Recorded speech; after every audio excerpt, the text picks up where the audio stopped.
అనంత కరుణామయుడు అపార కృపాశీలుడైన అల్లాహ్ పేరుతో ప్రారంభిస్తున్న సూర అల్ హుజూరాత్ 11వ వివరణ 1వ రుక్కు. అంటే అల్లాహ్ అనుగ్రహం మహోపకారం ఏదో గుడ్డి పంపకం కాదు. ఈ మహత్తరమైన వరప్రసాదం ఆయన ఎవరికి అనుగ్రహించినా ఔచితీ విఘ్నతల ఆధారంగా ప్రసాదిస్తాడు. అతను దానికి అర్హుడే అన్న తన జ్ఞానం ఆధారంగానే అందజేస్తాడు.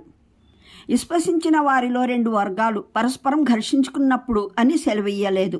దీనికి బదులు విశ్వసించిన వారిలో 2 వర్గాలు ఒకవేళ ఒండొకరితో ఘర్షించుకున్న అట్లయితే అని అన్నాడు. ఈ పదాల వల్లనే తెలుస్తుంది, ఒండొకరితో ఘర్షించుకోవడం ముస్లింల మామూలు స్థితి కాదు. అలా కాకూడదు కూడా.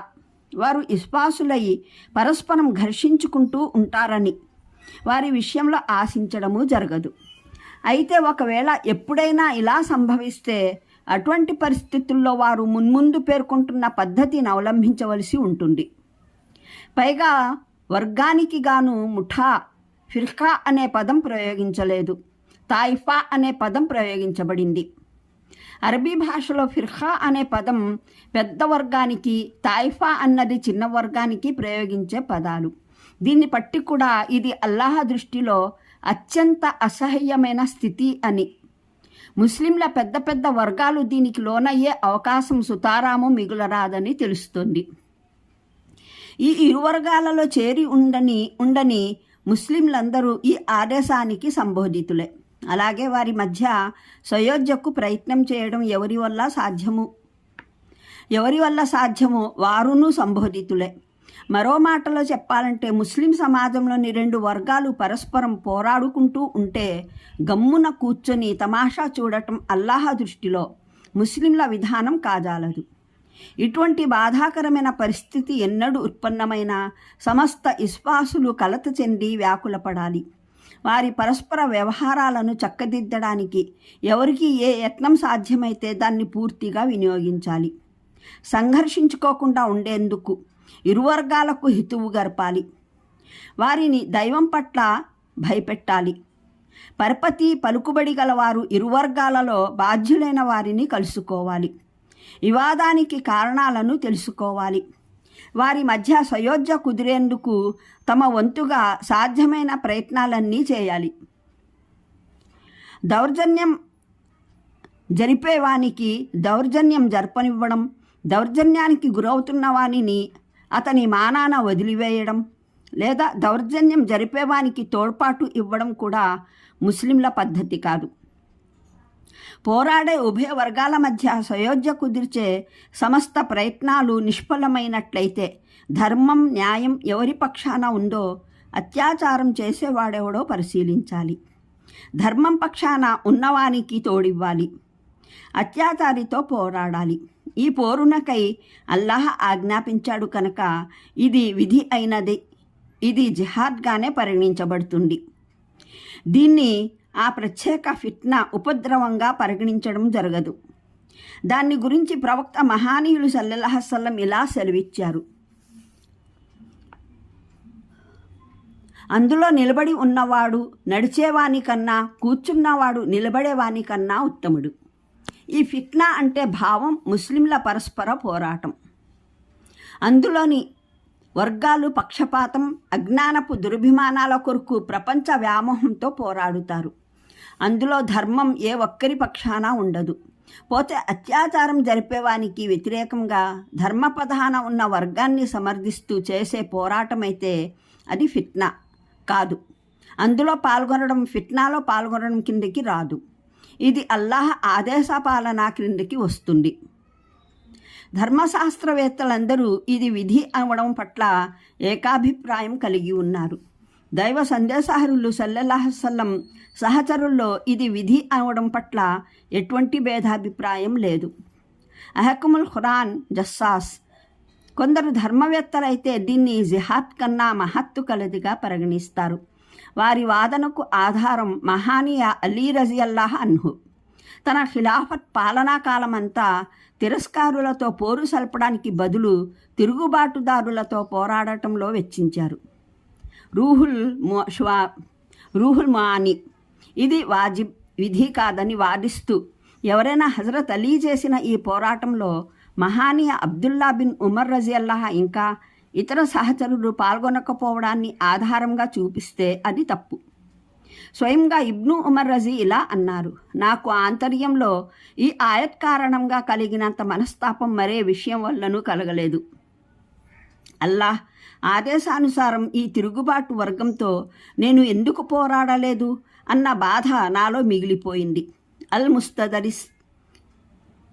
ముస్తదరిహ్ హాకిం కితాబ్ ముఆరిఫతు సహాబా బాబు అద్దఫా అమ్మన్ కఅదు ఐ బైతి అలీ.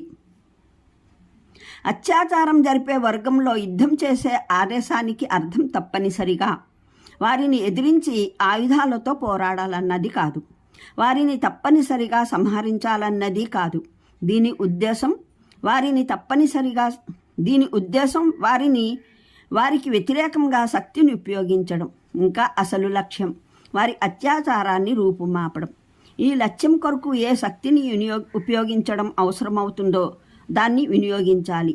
ఎంత శక్తి సరిపోతుందో అంతకన్నా తక్కువగాను వినియోగించరాదు, అంతకన్నా అధికంగాను వినియోగించరాదు. ఈ ఆదేశానికి సంబోధితులు శక్తిని ఉపయోగించి అత్యాచారాన్ని మాపటానికి సమర్థులైన వారే. దీన్ని బట్టి తెలిసేదేమిటంటే ఈ పోరు తిరుగుబాటు చేసే అత్యాచారం జరిపే వర్గానికి వారి తిరుగుబాటుకు అత్యాచారానికి శిక్ష విధించడానికి ఉద్దేశించింది కాదు. అల్లాహ్ ఆదేశం వైపునకు మరలేందుకు ఆ వర్గాన్ని ఇవసులుగా చేయడానికి మాత్రమే.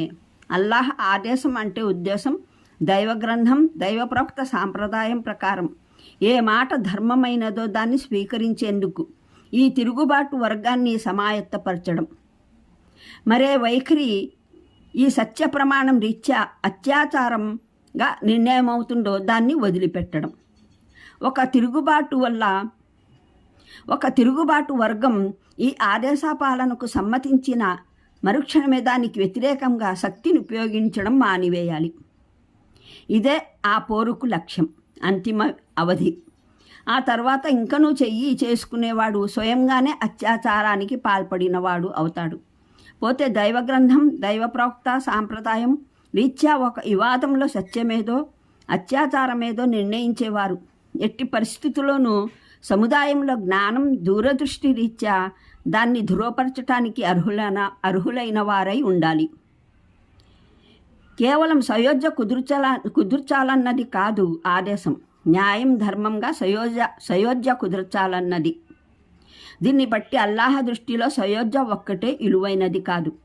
అది సత్యాసత్యాల వ్యత్యాసాన్ని ఉపేక్షించి కేవలం పోరును ఆపడానికి చేయబడేదైతే, ధర్మం పైన ఉండే వర్గాన్ని అణగద్రొక్కి దౌర్జన్యం చేసే వర్గం పట్ల అనుచితమైన వదులునిచ్చేదైతే అది అభిలషణీయం కాదు. సరైన సయోధ్య న్యాయబద్ధంగా జరిగేదే. దీనివల్లనే కలత దూరం అవుతుంది. అలా కాకపోతే సత్యకాముకులను అణిచి అత్యాచారులను ప్రోత్సహించడం వల్ల కలిగే పరిణామం రీత్యా చెడుకు అసలు కారణాలు తప్పనిసరిగా యథాతథంగా ఉండిపోతాయి. ఇంకా వాటిలో వృద్ధి జరుగుతూ ఉంటుంది. దీనివల్ల మాటి మాటికి కల్లోలం ఏర్పడే ప్రమాదం ఉంటుంది.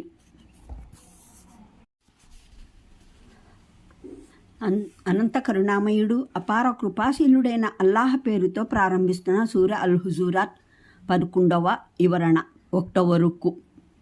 అంటే అల్లాహ్ అనుగ్రహం, మహోపకారం ఏదో గుడ్డి పంపకం కాదు. ఈ మహత్తరమైన వరప్రసాదం అయినా ఎవరికి అనుగ్రహించినా ఔచితీ విఘ్నతల ఆధారంగా ప్రసాదిస్తాడు. అతను దానికి అర్హుడే అన్న తన జ్ఞానం ఆధారంగానే అందజేస్తాడు. విశ్వసించిన వారిలో 2 వర్గాలు పరస్పరం ఘర్షించుకున్నప్పుడు అని సెలవీయలేదు. దీనికి బదులు విశ్వసించిన వారిలో 2 వర్గాలు ఒకవేళ ఒండొకరితో ఘర్షించుకున్న అట్లయితే అని అన్నాడు. ఈ పదాల వల్లనే తెలుస్తుంది ఒండొకరితో ఘర్షించుకోవడం ముస్లింల మామూలు స్థితి కాదు.